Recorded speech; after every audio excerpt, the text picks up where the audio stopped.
Alright, in this video we're just going to take a look at some confusing exponents and hopefully try to clear up some of the things that people tend to get mistakes on a lot. I've been teaching math for about a decade now, and these are some of the things that over the years students just always seem to get hung up on and can't seem to figure out. So we'll take a look at these things that I call confusing exponents. Right? So we're going to look at positive integers, positive rational, negative rationals, multiplying, more positive rational numbers. So see how these different types of exponents affect the base number that we're working with. All right, so the first thing, for a positive integer, if I do 16 to the second power, well, that just means 16 times 16, which equals 256. All right, so pretty basic positive integer exponent. You just multiply that number times itself that many times. If I do 27 to the third power, that's going to be 19,683. All right, and I have that written down on my paper here. I did not just do that in my head. I don't want to misrepresent myself. 27 to the third power will give us, like I said, 19,683. All right, so that's when we have a positive integer, and I just multiply. 16 times 16 gives me this. 27 times 27 times 27 gives me that one. All right, what if I have a negative integer? Well, remember, a negative exponent means you have to take the reciprocal, right? So 16 to the negative 2 is 1 over 16 squared, which was 256. So it's 1 over 256, right? That's 16 to the negative 2 power. It's just the reciprocal of 16 to the positive 2 power, right? So a negative integer exponent is just flipping over the result from the positive integer exponent, right? 27 to the negative third power is going to be 1 over 19,683, right? It's 1 over 27 to the positive 3 power. All right, so when you have negative integers, that's all you're doing is flipping it over. All right, so those are our negative integer exponents. If I have positive rational numbers as my exponents, if I have 16 to the 1/2 power, right? So remember, I just did a video where we talked about this. A rational exponent corresponds to a root, right? 16 to the 1/2 power corresponds to the second root or the square root of 16, which equals 4. Right, so 16 to the 1/2 power equals 4. If I do 27 to the 1/3 power, that corresponds to the third root of 27. Right, so what number multiplied by itself 3 times gives me 27? Well, that's 3. Right, 3 times 3 is 9. 9 times 3 is 27. All right, so when I have a positive rational number as my exponent, I'm really taking a root. I'm looking for, well, what number multiplied by itself 2 times, right? That's the denominator of my fraction. What number multiplied by itself 2 times is going to give me the 16, right? Which is, in this case, 4. Or what number multiplied by itself 3 times is going to give me 27. That's the 3, right? So that's what a positive rational exponent looks like, right? And that's all that is just taking a root. All right, if I do 16 to the negative 1/2 power, now I have a negative rational number as my exponent. This is where people sometimes just completely lose. They're like, well, it's a negative fraction in the exponent. I just don't know what to do. Well, if you understand the ones we did up above, then you should know what to do. You just have to kind of take your time and think about it a little bit, right? So 16 to the negative 1/2 power. Well, anytime you have a negative exponent, that means the reciprocal, right? But it's not the reciprocal of the exponent itself, right? It's not 16 to the 2 over 1 power. It's 1 over this entire expression, 16 to the 1/2 power, right? So, and that's the thing that a lot of people get confused on with the negative rational exponents, is saying, well, I know I have to flip over the fraction, so let me flip over that fraction that's in the exponent. That's not what it is. It's flipping over this entire expression. The base raised to the power goes in the denominator, and the power becomes positive. All right, so it's 1 over 16 to the 1/2 power.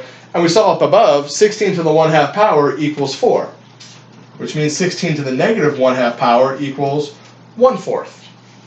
Right? So it's just the reciprocal of 16 to the 1/2. So if you know 16 to the 1/2 is 4, 16 to the negative 1/2 is 1 over 4.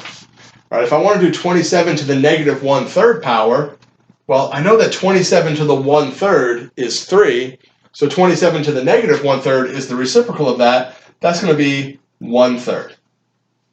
Right, so that's what happens when we have negative rational exponents. Right, we have to take a root, and then we also have to flip it over, right? So it's kind of two things combined there when you have a negative rational exponent. But again, if you understand rational exponents and you understand negative exponents, it's just putting those two things together in one single problem, right?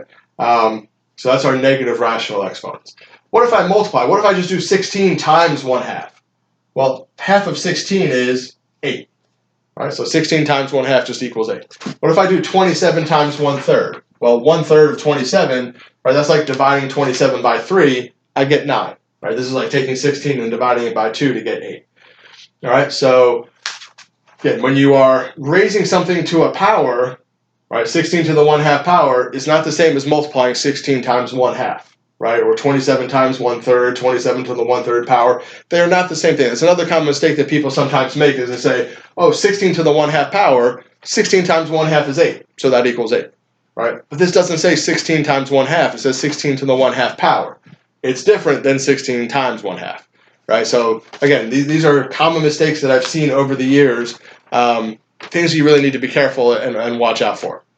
Right, because as you go further and further in the study of mathematics, as you do algebra and precalculus and calculus, exponents come into play kind of a lot as you move forward, especially when you get into calculus. You're dealing with exponents a lot. It's real important to understand how to work with exponents and to know these laws of exponents. All right, some more positive rational numbers. What if I had 16 to the 3/2 power? Right, now I've got a rational exponent, but that rational exponent is bigger than 1. So what happens there? Well, 16 to the 3/2, remember, a rational exponent is a root. It's the second root of 16 raised to the 3rd power.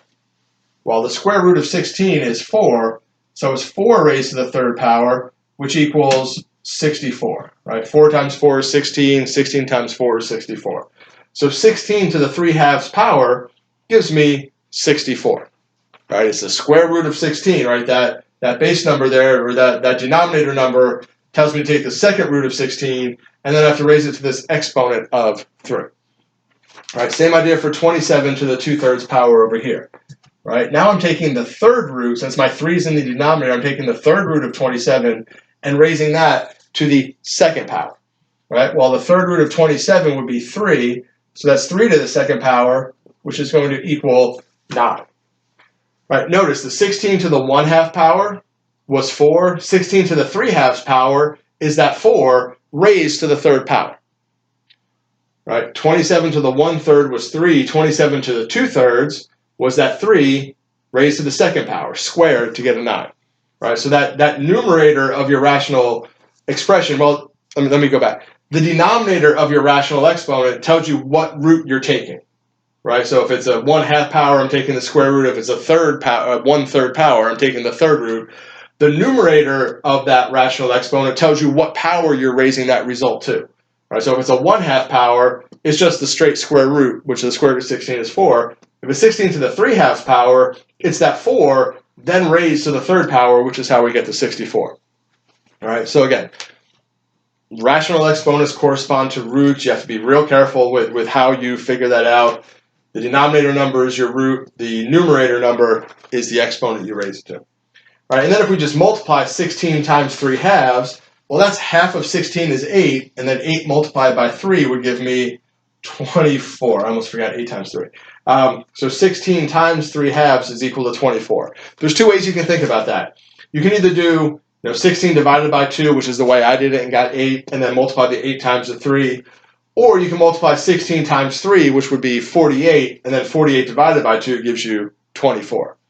Right? But still, when you're multiplying a number times a fraction, you're just multiplying by the numerator and dividing by the denominator. Right? You're not doing any roots or raising it to any powers or anything like that.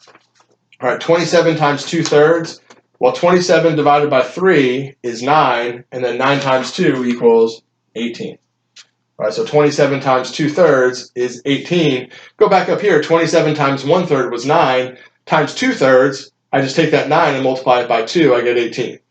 Right? 16 times 1/2 was 8. 16 times 3/2, I take that 8 and I multiply it by 3, and I get 24. All right, so again, common mistakes people make. Seeing 16 to the 3/2 power and just doing 16 times 3/2 and getting 24. rather than doing it as an actual exponent, right? So be real careful with those, right? Understand, a negative exponent means you take the reciprocal of your entire expression, or you can just say, well, if I have 16 to the negative 2, let me figure out 16 to the second power and then flip it over. If I have 16 to the negative 1/2, let me just figure out 16 to the 1/2 and then flip that over to get 16 to the negative 1/2. All right, same with the ones over here. Right, so negative exponents, you're flipping over the result of your exponent. If it was a positive exponent, you do the positive one first and then you flip it over. Remember, rational exponents correspond to roots. They don't correspond to multiplying like this other stuff. Again, important things that I've seen people make mistakes on all the time. Hopefully that all makes sense, and hopefully those exponents will not be as confusing to you as they have been to some of my students that I've seen in the past.